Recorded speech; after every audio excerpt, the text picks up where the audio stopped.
Hello, everyone, and welcome to another episode of the Deadhead Cannabis Show.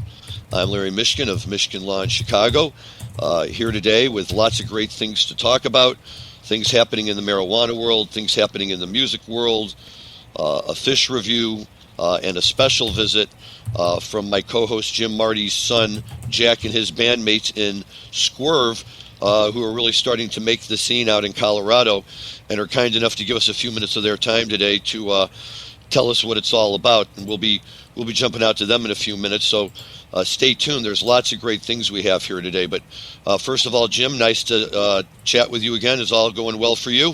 Yes, things are hot here in Denver. Yeah, same here. I'll be talking about Deer Creek in a few minutes. That was a scorcher too, both temperature and trace. So it made for a good couple of nights. And of course, my other co-host, Rob Hunt, currently talking to us live from New York. Rob, how are you doing? Yeah, I'm all right, Larry. Not too happy that Jazz Fest got canceled. So, it's still kind of reeling from the one show that I thought I was going to catch this fall, now being shut down due to rampant COVID in Louisiana. So other than that, I'm doing all right. Okay, well, I unfortunately did get canceled, and that is also on our list of topics to address today because it's too large to ignore, both in terms of what it means for that particular festival and, of course, what it means for the music industry in general and whether that's a direction that we're going in. But before we get to all of that great music stuff, what I think we should do is start out with some news on the marijuana side, as we often like to do here, guys. And Rob, I'm going to turn to you to start off and give us some of the background and details on what you know about what's going on with some new numbers being reported by multi-state operator GTI that's based right here in Illinois. Sure. Well, as everyone knows right now, it's earnings season, so we're going to see a lot of the largest cannabis companies start reporting in the next week. The first major one to report came out late last week, which was GTI. So on Thursday of last week, or Wednesday of last week, GTI came out and said they have put up $221.9 million, just shy of $222 million in top-line revenue for Q2 of 2021. That came in from all 12 states that it operates in. Its net income more than doubled from a year over year to $23.3 million in an increase of net income. As far as operating EBITDA, which is earnings before interest, taxes, depreciation, and amortization, they did $79.3 million for the second quarter in earnings. So again, you have to remember that 280E takes a big chunk out of that 79.3, but they still earned 23.3 to the bottom line. So if you want to talk about a company that is showing what can be done in cannabis, by next quarter, I'd expect that they're pushing north of $250 million in top line sales, which means they'd be on a run rate for more than $1 billion a year. So for all the people that are worried that cannabis is not really as successful as they once had thought, and that there's too much hype and too much blue sky attached to some of these companies, I'm here to tell you that that is not the case right now. And there's companies like GTI, Curaleaf, Trulieve, and Cresco that'll certainly be showing you what is possible right now. So look out for later this week. You'll see Curaleaf. Curaleaf will report I think today, Monday, and Trulieve I think reports. They'll already reported also.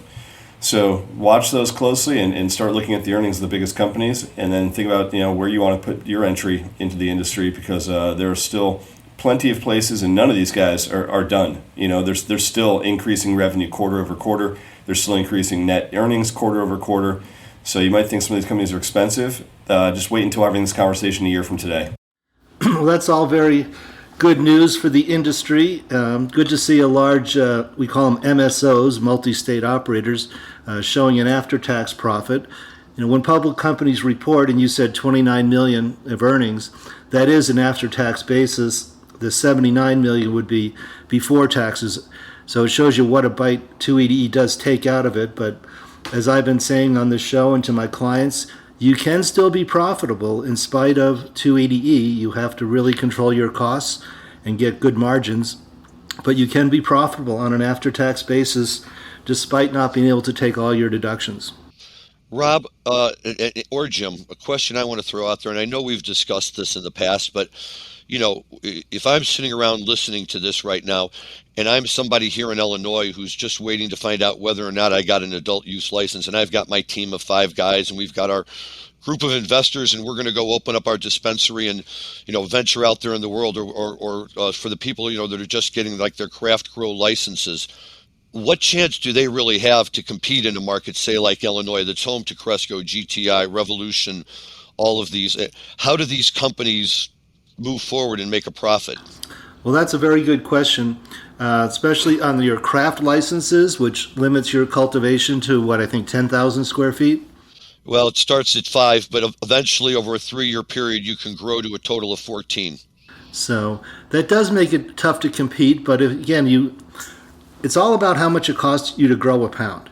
So you have to be able to grow a pound for around $500. If your cost to grow a pound is $1,000 or $1,200, it's probably going to be very difficult to show a profit and survive. So you can survive if you're small, even if you're limited in your square footage. If you can get that cost per pound down to $500 and sell it for $2,000, you can be profitable on an after-tax basis. So that's really interesting, Jim, because then what you're telling us is that there is a pathway forward for smaller businesses. They just have to be able to be efficient in what they do and provide service in a way that will bring customers in. And while I guess you could say that's true for any business, in this industry, I just leaving my office and driving home, I drive by 3 Curaleaf dispensaries, one larger than the next. And, as a consumer, while I say, boy, that's great, as a new license holder who wants to come up here on the North Shore of Chicago, you say, boy, how do I fit into all of that, and where do I go to really make my mark? So it's going to be interesting because with still one more lottery set of drawings to go here in Illinois, we're going to have upwards of close to about 125 or 150 new dispensaries being granted licenses that are all going to be, heading out there looking for their locations and, trying to tap into this market. And I'm very excited to see what that does for selection for the consumer, but even more importantly for price. Well, one last comment on this issue. What really drives up your cost to grow a pound is if you have crop failures. Are you testing for mold or mildew or other contaminants, and you have to throw away a crop or two? That's going to, on an annual basis, really drive up your cost to grow a pound. So you really need skilled cultivators. It really starts with the skilled cultivator, because if you can grow it and it tests out properly, then you're going to sell it. Okay, well, good, because I know a lot of people out there that are getting licenses, and I would love to be able to see them succeed and really move forward. But along those lines, Jim, something you had mentioned to us that I want to follow back up with you. What we're seeing right now, or at least what you've been seeing right now, is a lot of your clients all of a sudden losing bank accounts that they had established, and you're seeing a lot of them happening in a short period of time. Can you tell us about that? Yeah, it seems like over the last 2 or 3 weeks, several of our clients have lost checking accounts, and it's mostly been people who are flying under the radar, not really letting their bank know they're in the cannabis business. So 3 or 4 of clients, and I've heard of others outside my client base, getting notifications. So inside the banking industry, there's a lot of scrutiny going on to, no pun intended, weed out these cannabis customers who did not tell their bank they're in the cannabis business. And it's terribly inconvenient. All of a sudden, they can't pay payroll. They have to get a new ATM. All their online bill paying is taken away. So it's a huge inconvenience. And yet it's happening. Can you think of any reason why we're seeing this little spate of bank rejections all of a sudden happening at one time? Is there anything about the current administration that suggests this might be happening? That might be something to do with it, that they're pushing it. But the point for the cannabis business is be upfront with your bank. Don't say you're a pizza shop or a florist shop. It will catch up with you eventually. Look for the banks in your state that are banking cannabis openly. It's expensive. It's about $5,000 a month to have a checking account in a cannabis-friendly bank. And the reason for that is they're not being greedy. The bank has to set up a large internal compliance department in order to do that. So the big one here in Colorado is Safe Harbor Credit Union, and they're very selective. They have a very thick package of papers you have to fill out just to apply, and they may or may not accept you. So, and we don't have banking, as I like to say. You're lucky if you have a checking account. There's no loans, there's no MasterCard Visa, there's no lines of credit, there's no equipment financing. So, yeah, let's hope something happens in Congress. We'll see. They're all about to go on their August vacation, so I don't see much happening before next year's midterms, unfortunately. So we may go back, Larry, to where we were, 10 years ago, where we got paid in cash a lot, which is very dangerous and very inconvenient. Yes, it is. So you're right. I hope that will these changes will happen, because that's really, in my experience, one of the most frustrating parts about dealing with this industry is on the one hand, while we have billion-dollar deals going on, the basic members of the industry can't get standard banking services. It's absurd to think that an industry that's this public and this successful still has to use its mattresses and old shoe boxes to hold the daily proceeds. It's something that has to change. It's just not tenable. Before we switch over to music, Rob, I know last week we talked a little bit about Mario Cuomo and his position on. You're dating yourself, Larry. Andrew Cuomo. Mario was his father. Sorry, excuse me. You're right. I am dating myself. At least I didn't mention the one who's on CNN. So Andrew Cuomo, yes. And while we might have been wondering last week, now we know he is out. He has resigned. And as he steps away, and the lieutenant governor, who our producer Dan Humiston tells us is from Buffalo, New York, his backyard. I'm not very familiar with her position on cannabis. New York is just rolling out its program to a lot of fanfare. What do you hear? What is your sense as to what this change in leadership at the top of New York State government will or will not do to the state's new program? I mean, look, I think the woman that's taking over for Cuomo, which is the current lieutenant governor, I think she is known to be pretty progressive. So I can't imagine that she's going to take a tougher position on cannabis than Andrew did.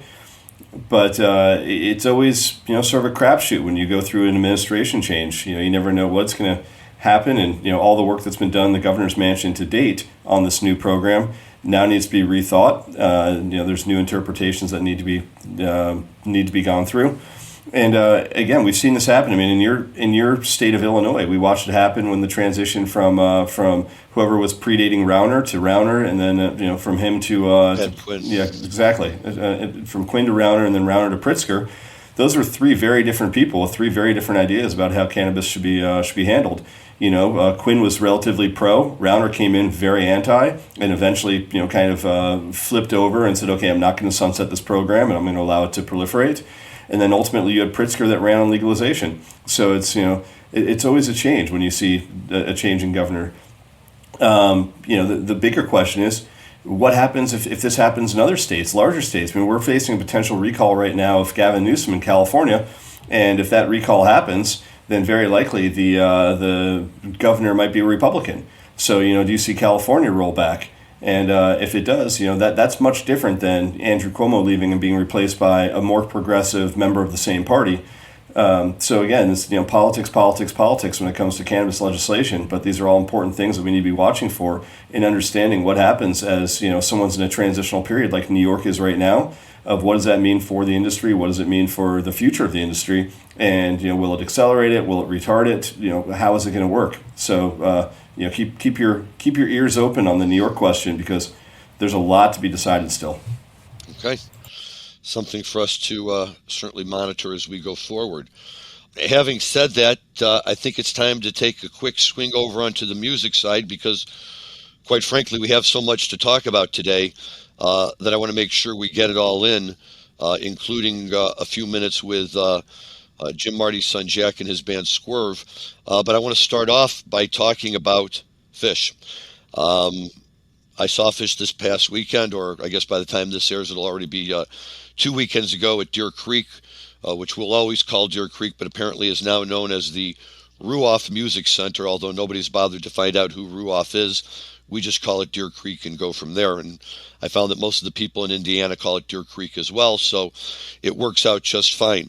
I missed the Friday show, unfortunately, and I say unfortunately because as I was saying to you guys beforehand, there was a period of time when I was really just first starting to go to Phish shows, and it was kind of fun and a nice change of pace, because other than like going to the Dead, where I was so caught up on every song they were going to play, and was I going to hear this, was I going to hear that, and on and on and on. With Phish, it was all so new for me that I was just happy whatever they played as long as it was good. But I've now gotten to the point where I know the songs well enough that I start checking the set lists, and sure enough, I missed the Friday show, and they had a great Carini, Wolfman, Sand, and Lawn Boy opener, all tunes that I really love and that I would love to hear, and just a great show, and everybody who was there raved about how hot they sounded, and I actually got to listen to it on my radio while driving down on Saturday for the Saturday night show, which was a great show as well. Started maybe a little bit on the slow side, at least for me, as I really come into my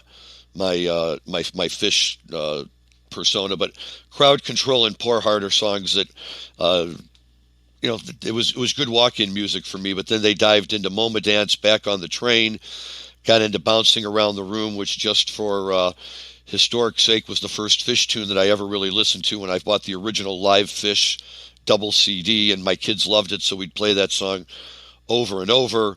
Yamar was great. Stash is always a great tune, a great cavern to close.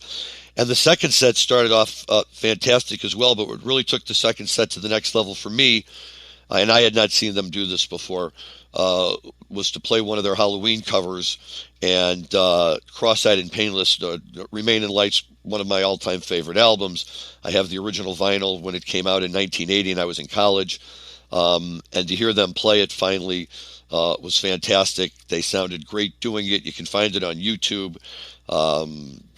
John has a great time with the lead, Trey's having a great time on the piano, and Page is just doing his best to keep up with all of them.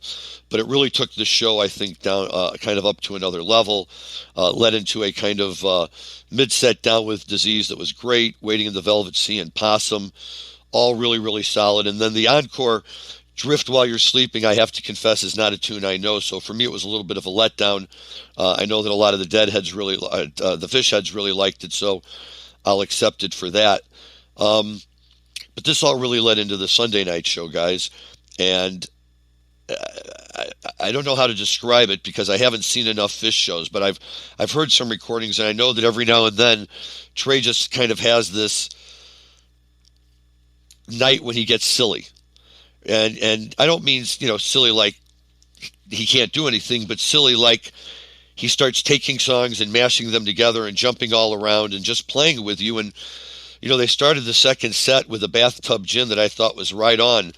And they were just going along and slipped over into Waves, which was a good tune. And the next thing I know, he's stepping up to the microphone and singing the opening lyrics for Ghost. But I hadn't heard the traditional musical lead-in. And then about a minute and a half into Ghost, he's jumping over into Sneaking Sally Through the Alley, and then into 20 Years Later, and then into Waste, and then into Twist, and then into Makasupa Policeman, and back into Twist, and back, and all of this back and forth, and he'd go back into Ghost, and I've never told you the story of Sally, or the story of the policeman, and that basically took it all the way through to the very end, until most events aren't planned and more. But then at the very end, he even slid back into Bathtub Gin for a minute. And I love all of those tunes. I would have been happy to hear any of those tunes played out. But I just kind of liked it because I suspect it's not the kind of thing you necessarily see on a nightly basis with Phish. And when he kind of gets in that playful mood to just go all over the place, you just kind of roll with it. So I've seen him do that too, second set of a three-night run.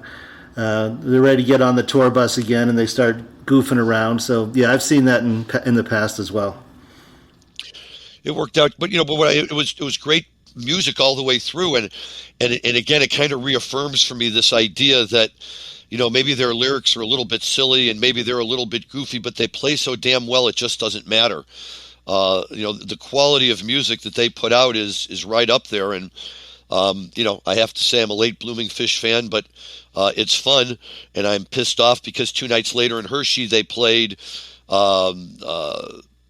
Backwards Down the Number Line, which I love, The Lizards, which I love and haven't seen yet, Character Zero, which I've seen too much of, but I love, and the encore in Hershey was Rock and Roll, which as much as I love Remain in Light, I may love Loaded even more, and would have loved to have heard them do a version of Rock and Roll, but as I told my wife, it'll just get us back out to more shows down the road, and hopefully there will be more shows for them, and we'll see what happens. Before we touch on that, though, I wanted to, we've been doing this a little bit lately, and I think this is a great place to do it, is it's kind of segueing from Phish into the fact that they were playing the show at Deer Creek, and what the Deer Creek Theater, really means to the jam world, especially to Phish fans, and prior to that, to Grateful Dead fans. And at least as far as the Dead were concerned, Deer Creek was both the site of some of the Dead's most amazing music, as well as some of the most disappointing behavior by Deadheads, probably throughout the course and history of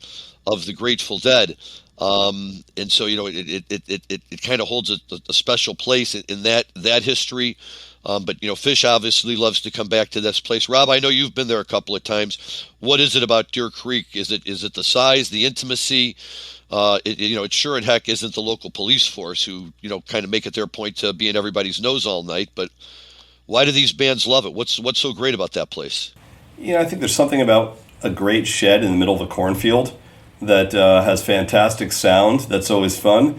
Deer Creek should not be where it is. You think about all the other great sheds in America, all the great amphitheaters, and for the most part, they've either got terrific vistas the way the Gorge or Red Rocks does, or they've got a real population that surrounds them the way like Shoreline does, or the Tweeder Center, or whatever it's called.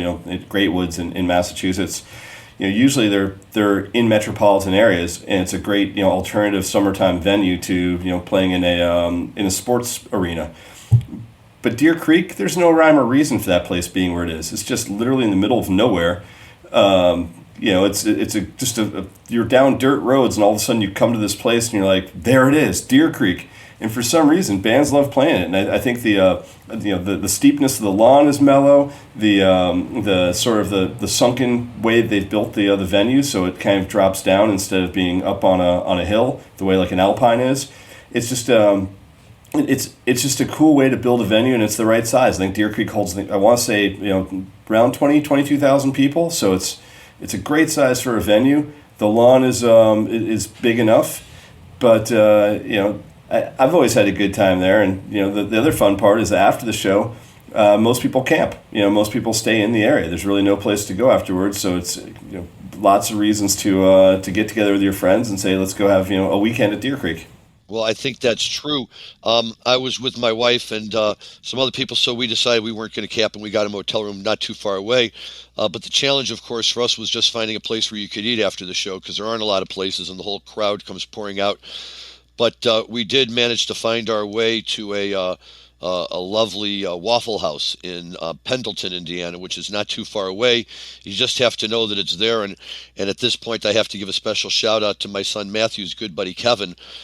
Kevin commandeered these tickets for us, got the hotel reservations for us, and was on target enough to clue me into the Waffle House so that Sunday night after the show, we were right there, and before people even were outside in the parking lot, we were already eating our All-American Grand Slam breakfast or whatever they serve there at midnight. And there's few places in the world I think you can go after a great Dead or Phish show besides Waffle House that just really fit the bill in terms of the location, the interior design, and what you're dealing with, the food and the price. It's just it's kind of the perfect combination. So yeah, we had a great time there. I saw the Dead there in '89 and '90, which were tremendous shows. I missed the '91 show, from which our musical clip is going to come in a minute, and I'll let Rob introduce it. But I want to play that musical clip, and then before we leave this topic, Rob, I want to jump ahead to 94, or really 95, and kind of what went down and the role you wound up playing in all of it. Yeah, I was going to say, before you do, just setting it up, what we're going to listen to is from June the 7th, 1991, from Deer Creek. It was a 2-night run. And if people remember kind of, Standing on the Moon, which I think debuted in 88, but didn't really start catching fire until about 1991. And, this was before before they started doing the Be With Yous into a jam and then a reprise of Be With Yous, the first iteration of it was just the Be With Yous into a really soaring jam. And if you were to look at the ones, if you say what was the first great Standing on the Moon, I would say that this June 7th, 1991 from Deer Creek is probably the one that became like the staple for at least all of my friends for at least 2 or 3 more years until the ones you started seeing 93, 94, and 95. I can agree with that. Unfortunately, I missed 91. My wife was 8.5 months pregnant, and she was not too keen on me dashing off to a cornfield in the middle of Indiana, for a couple of days while she was on the cusp of having our first son. So I had to limit that tour to seeing them at Soldier Field when they came there for one night, but missed all the fun at Deer Creek. But yeah, let's hear this Standing on the Moon because it's a great tune, and that would be the kind of place I think that would inspire Jerry.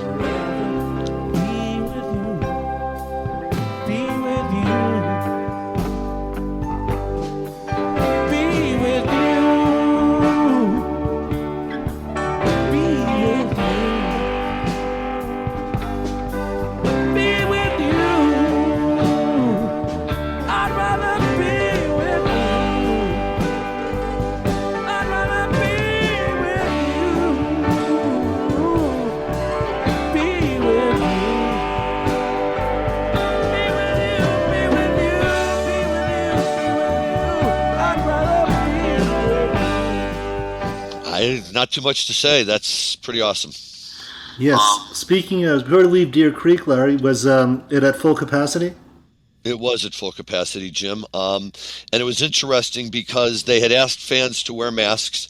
A lot of fans did not wear masks. I don't think it was so much a political statement as much as it was comfort. And, quite frankly, there was quite a bit of discussion in my section of the seats on Sunday night when they opened up with what I assume is a new tune, Sigma Oasis, with a line that keeps going, take your mask off, take your mask off, take your mask off, and live free.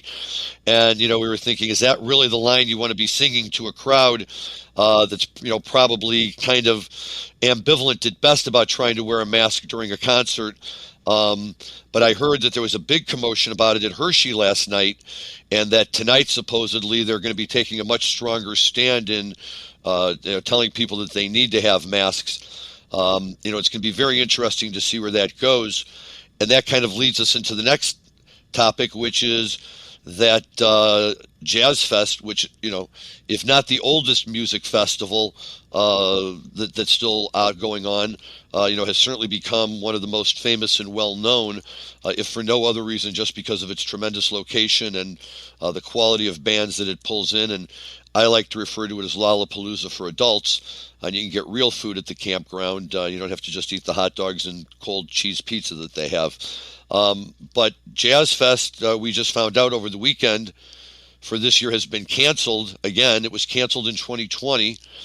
They tried to reschedule it for the spring of 21, but when that wasn't going to happen, they pushed it off to October of this year, feeling reasonably certain that by then things would be under control enough that they would be able to have it. And although I don't know the entire lineup, I know it's one of the best ones they've had in years. We're going to have Dead & Company, the Rolling Stones, a number of other great bands. And now it's all going to go by the side. And Jim, my first question is to you because, I know you were talking all about going down there. You had your tickets. You were all set. It was a big event for you. You were going to make up for not being able to go last year. What happens now? Well, I'm probably still going to go anyway. I was going to work there out of our Louisiana office, our New Orleans office that week. So I'm probably going to go anyway. I don't know what the issue is or what their counts are. For one reason or another, the minority population is very against vaccination. So they have a lot of unvaccinated people down there. So that might be leading to it. I always give a little update on Colorado. And yeah, we are up now to about 500 hospitalizations. It was 200, then it was 300, then it was 400, and now it's 500. But that's still out of a population of 6.5 million people. And we're fully open.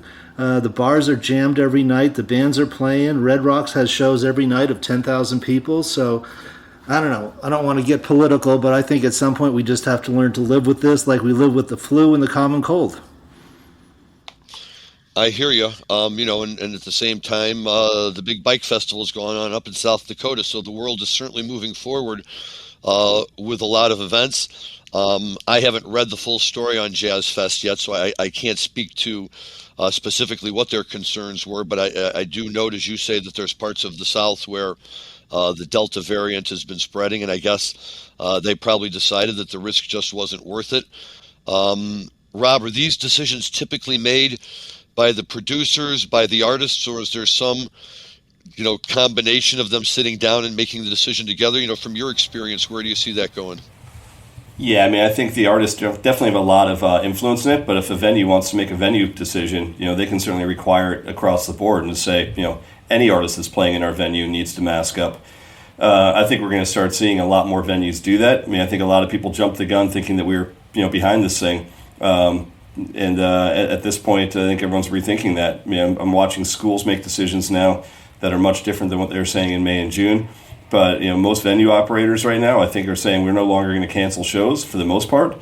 But we're certainly going to put restrictions in place to make sure that our patrons are safe.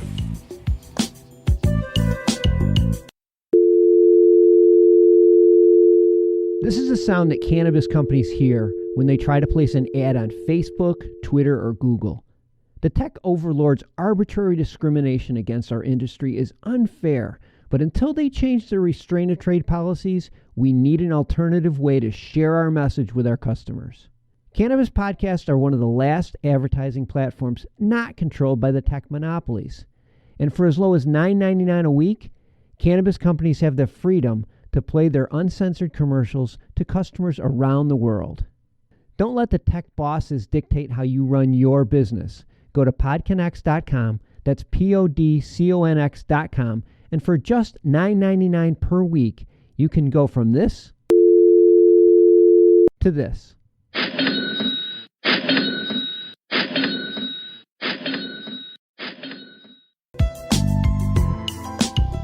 Yeah, well, I guess they've got to do something, and that'll be very interesting to see how they pull it off. I was going to say, if you look at Jason Isabel just announced that he will not play any venues where it's not required to wear a mask. So there are definitely artists out there that are saying, if you can't prove that our audience is safe, then I won't play your venue.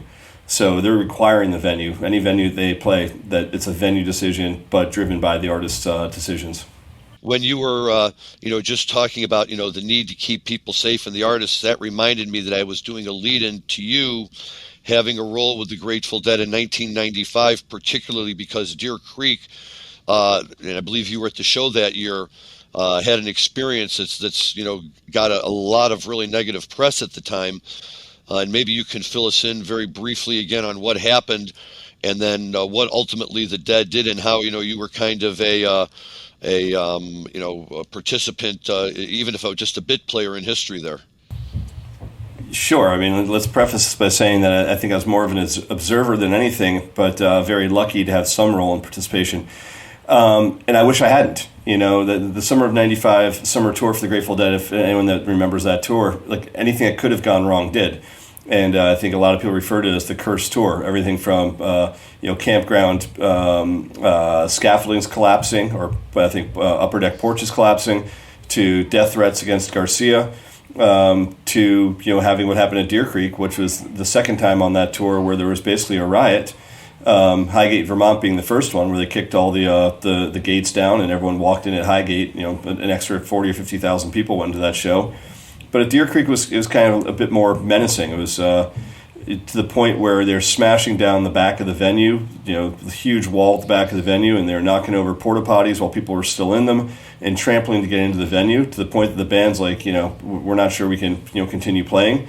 And ultimately, they made the decision between themselves and the local Noblesville, Indiana Police Department that they were going to pull the plug on the second night.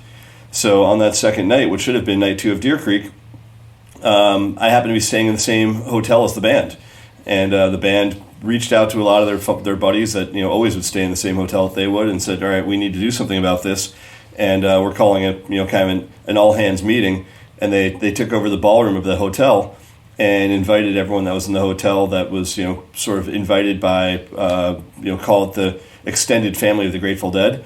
to come in and have a meeting to say, how do we fix this? How do we fix the scene? Because this is untenable. Like we can't go on playing if we don't, figure out a way to address this. So I was invited to that meeting, and I sat there with about 150 other people and sitting in folding chairs, and sort of with a moderator and a group. And I think it was Dennis McNally that was helping to lead that, and taking notes about what can we do to make this a better scene? What can we do to educate the younger kids? How do we get people away from coming to our shows that aren't there to see the music but are there to cause trouble? Ultimately it didn't make much difference. After a few more shows, there was no more Grateful Dead tour, but the result of that was a letter that came out that was passed out at the next venue that was Dear Deadheads, and saying, if you guys don't figure out a way to get this together, we're going to have to stop playing, and we're going to have to make a decision that none of us want to make. But it was the first time ever where in the parking lot you had a leaflet passed out to everyone, anyone that would take one, saying, here's our situation, please, for the sake of the music, like, cut this shit out. So yeah, I was there for, as I said, not any place I wanted to be, and I hope that doesn't happen to Phish, and I hope it doesn't happen to Panic, and I hope it doesn't happen to Dave Matthews Band and any other touring professionals that have a really huge fan base, because it's not fair to the artists, it's not fair to the people that are there to see the music, and that's ultimately that's not why we go to shows. So I don't know if you remember any of that stuff, Larry. I think you probably were at some of the shows right afterwards. You're certainly in Chicago. Jim, you probably missed that because the West Coast part of that tour was earlier, but that was it was a really shitty way to end Grateful Dead tour. The last 5 or 6 nights of 95 summer tour, the final shows of the Grateful Dead were marred by all sorts of bad shit. Yep, and yes, I didn't go to the 95 summer tour, but I did see that letter. Came across my computer screen, I think. So, at any rate, that it was an unfortunate moment in Grateful Dead history. I can report from a very positive perspective that while the demand for the Phish tickets at Deer Creek was very high, and there were large crowds, there was nothing close to that kind of a scene. And whether it's just because Phish hasn't yet drawn that level of a crowd, or whether it's because the Phish heads are a little more sane and understanding about what they can and cannot do. Either way, I thought that it was just nice to be back in a place like Deer Creek again, seeing live music, and hopefully we'll be able to do it for a long time. Right before the hiatus for Phish, we had our share of problems at Red Rocks. Red Rocks holds 9,500 people. Bands get too big for it. We had people, not rioting, but stopping traffic in the middle of downtown Morrison, which is the town Red Rocks is in. Anyway, moving on to some other musical events, I did get my Dick's Picks 39. Yeah, Dick's Picks 39 is out, and that's nice to see.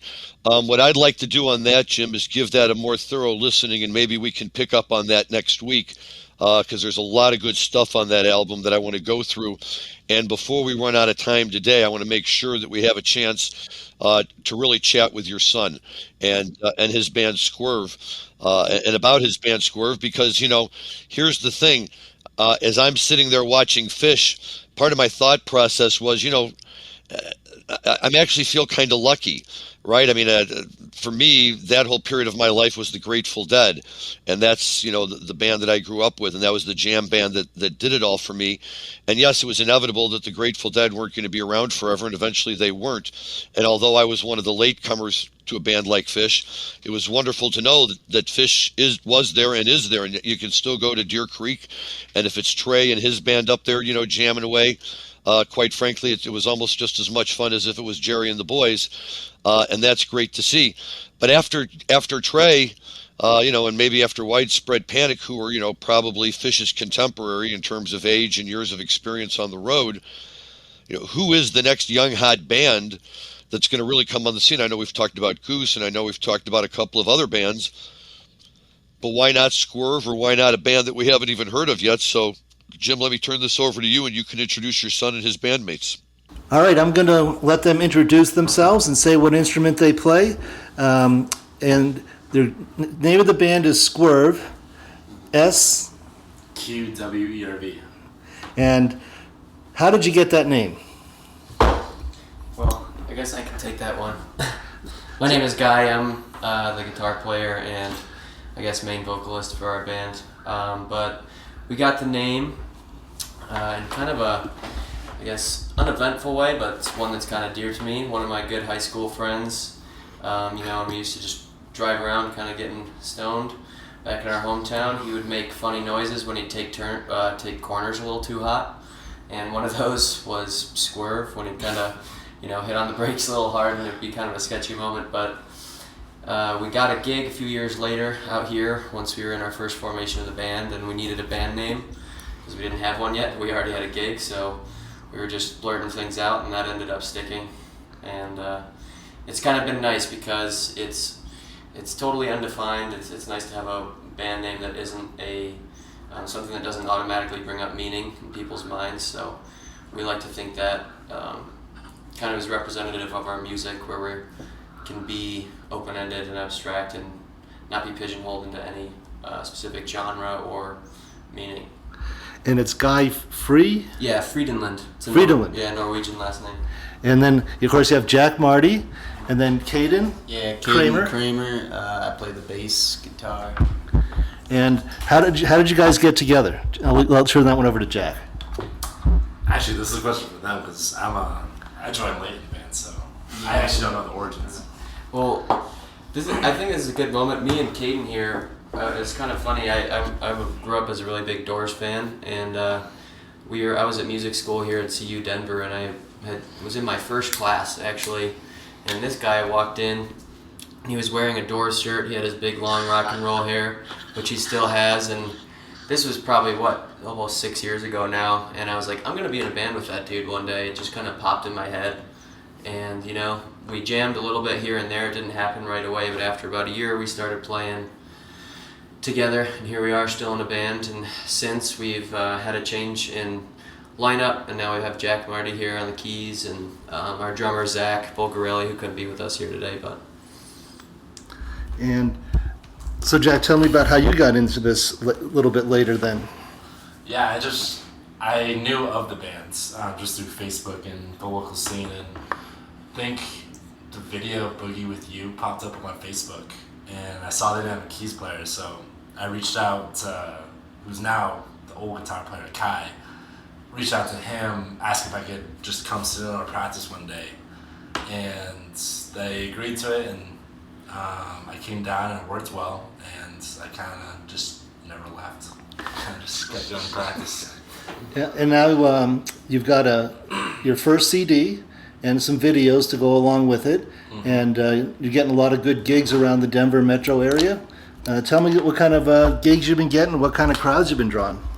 Yeah, so we put out the record called Seed. It was a 10-song album that we recorded over the course of the pandemic at a place called FTM Studios here in Denver. And since we've been just playing, as many gigs as we can now that shows are back, and playing all around Colorado, Denver, Fort Collins, Boulder, Evergreen, out in the mountains. We played up in Allen's Park recently, up in Lyons, so just anywhere we really can, but bigger venues here in Denver would be Cervantes. Got that coming up in the fall. Yeah, got a big one coming up here. October 14th? Yeah, Saturday, I believe it's October 14th, or that weekend, whatever Saturday that is there. But yeah, we've got a cool live video coming soon too. We just recorded in a live studio up at Icebox Studios. So. And do you consider yourselves a jam band? It's something we had a meeting about with our booking agent just recently. Yes, we do. Because I think for a while we tried to deny that fact or something, just because it can kind of bring up connotations in people's heads, but we kind of just embrace it now because we do love improvisation, and it's a huge part of our sound, and we're obviously inspired by Grateful Dead and Phish and so many other big bands like that. So. Yeah, well, haven't seen you guys several times. You really are hitting the groove. You've got some good songs going. You don't do that many covers. You do mostly original music. Mm-hmm. Yeah, we'll play like 1 or 2 covers maybe a show. Mm-hmm. Mm-hmm. Yeah, and I Who think are the songwriters of the group? Guy has written most of them, I would say. We all collaborate on them though. Once the song makes it off the acoustic guitar, and once it is away from its skeleton form, I bring it to the band a lot of times, or whoever has the full song, because we all have original compositions, minus I guess the drummer, minus Zach. But we all I guess write our parts to the bare bones song. So it's not like they're fully composed. Before that.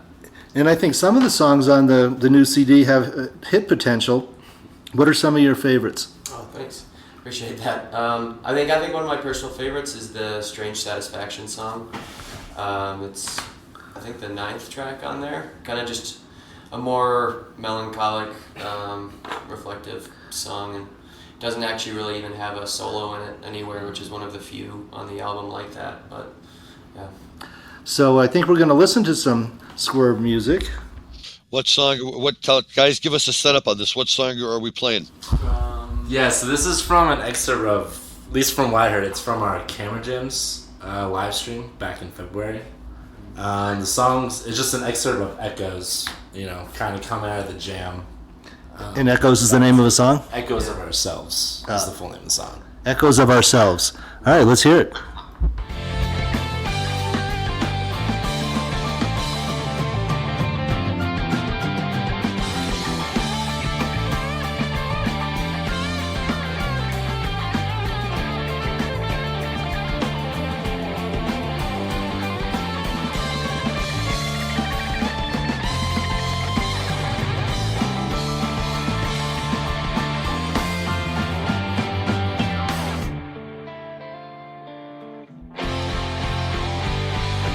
Wow. Okay. Very good. There's some good guitar playing there. I could see girls twirl into that music. Definitely. Well, thank you guys. Yeah, it was a fun one. All right. So before we go, is there anything else you guys would like to talk about? I'm sorry. Tell us again the name of the album. Seed. And if our listeners would like to get a copy of it, where do they go? Do you have a web page? How does somebody get a copy of Seed? It's on all streaming platforms, so Spotify, Apple Music. You can find it there. We don't actually have any physical copies yet. YouTube, it's all on there as well. Yeah. And it's SQWERV. Sqwerv. Well, if you don't come out with an album, then you don't have to hire an artist to do the cover art, right? So you save on that. We got cover art. It's all just digital nowadays, Right. That's true too. Boy, God, that's a whole different world, right, Jim? But my question for you guys is, there's so many bands out there these days that are, kind of more or less falling into this jam band category, some more heavily than others.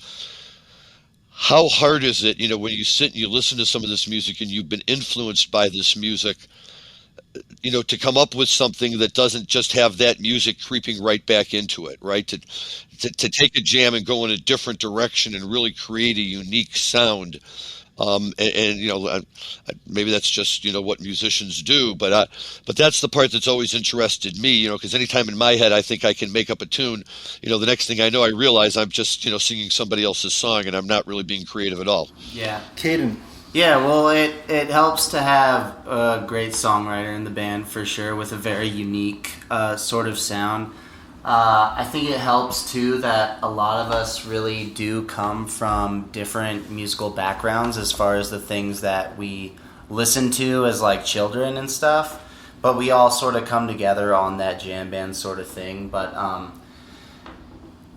don't know. I think it's good to be conscious about when we are improvising and stuff. I think we have a theme of starting really small and getting really big, and also not necessarily having it high energy all the time. I notice a lot of jam bands is it's just constant guitar solos and constant just high energy pushing, and we have kind of been able to with a lot of practice kind of settle back and be able to have more of a mellow interactive sound, I think, with whoever we're in front of. So yeah, and I would say I would also add to that I think we're why we were hesitant to call ourselves a jam band is we do focus on songwriting a lot. We do respect all our songs and put all our effort into making the song as complete as it can be.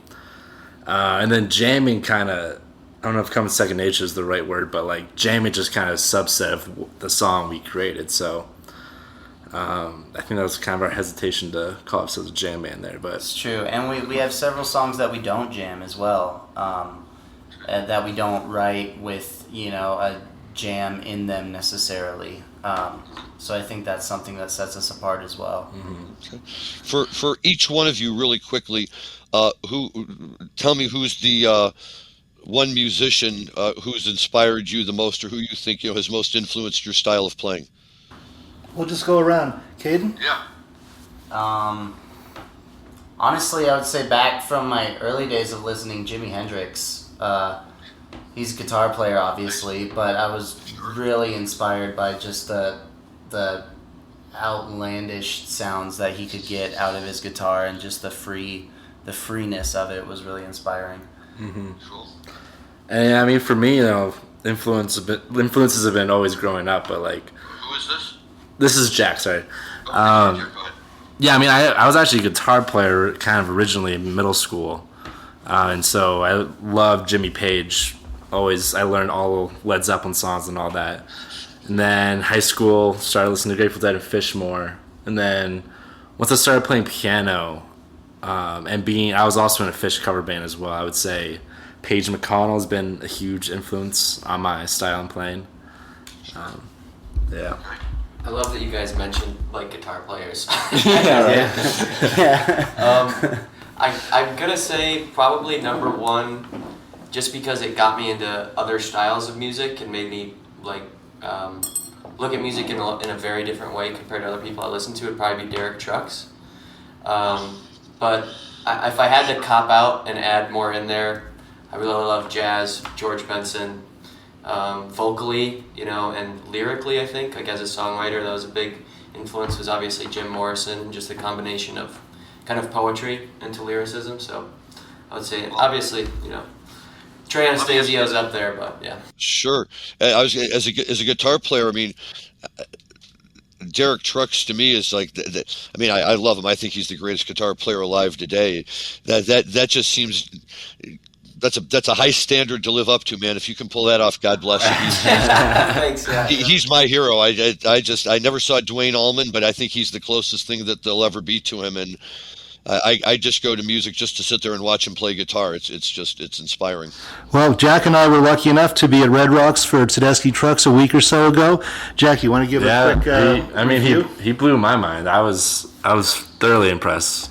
Tell him about the second set. Well, once the rain stopped, they came back and they pretty much played a private show at Red Rocks. It was like I bet there was like 1,000 people there, if that even, in all Red Rocks. And they played a full second set, and they did it was interesting. They Susan left the stage for 10 minutes, and they did Whipping Post, but they had a jam going into Whipping Post, and they only did the second half of Whipping Post. But it was super cool. They also did a Sugary as well, Angel Montgomery and a Sugary. But it blew me away. The guy's an absolute legend. Well, what I always tell people is that without Derek Trucks, people would be watching Susan Tedeschi and saying, "Oh my God, what an amazing guitar player she is!" Because besides having a beautiful voice, I mean, she's like an amazing guitar player in her own right. She just happens to be standing next to the Babe Ruth of guitar playing. So it's kind of a tough standard to live up to. God bless her, because they make a great team, but he just blows me away. Zach, what about you? Who's your inspiration? Oh, we don't have Zach here with us today. But here's Guy. Oh, I'm sorry. Actually, we went around with the 3 out of the 4 that are here. Good. And I think we're coming to the end of our time slot. So We are. Thank you, Guy Frydenlund and Jack Marty and Caden Kramer for joining us today. Frydenlund, did I say it right? Yeah. Okay, I'm working on it. And you can find their music on all the social websites, Spotify. What were some of the others? Music. Yeah. Apple Music. Sqwerv.com. Cool. Yeah, and sqwerv.com. website. Jack made that. Yeah. If you plug that real fast.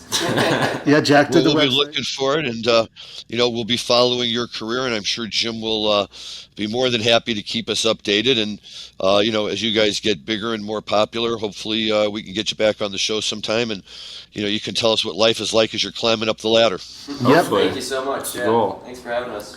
So Absolutely. a couple of previews then for next week. We'll do, I said Dick's Picks, but it's Dave's Picks 39 Right? I knew what you meant. from 83 Philly. And then also I'll do a book review, one of the best books I've read on the Grateful Dead and their family, Owsley and Me by Roni Ginzin Stanley, subtitle My LSD Family. And it's a fascinating read. It's a quick read. I'd encourage everyone listening to get a hold of that book. So many of the Grateful Dead books and biographies are written by men, from a man's point of view. This actually gives the woman's point of view, what it was like to be, part of the Grateful Dead family and helping Owsley manufacture millions of hits of LSD. Kind of rubs off on you, I bet. Well, good. I will look forward to hearing about that too. But yeah, that'll be a great show as well. Lots of other exciting things to be talking about in the coming weeks as we roll into the fall here. Everybody's anxiously awaiting, obviously, Phish at Dick's and all the other good music that we hope will be able to continue going forward. So thanks again to Sqwerv for joining us today. Thank you to our producer, Dan Humiston. Rob, unfortunately, had to jump off. He had a meeting that he had to attend this evening and says goodbye to everyone. He will be joining us again next week. On behalf of Jim Marty and Rob Hunt, this is Larry Mishkin saying thank you all for listening. Be safe, have fun. We'll talk to you next week, and enjoy your cannabis responsibly.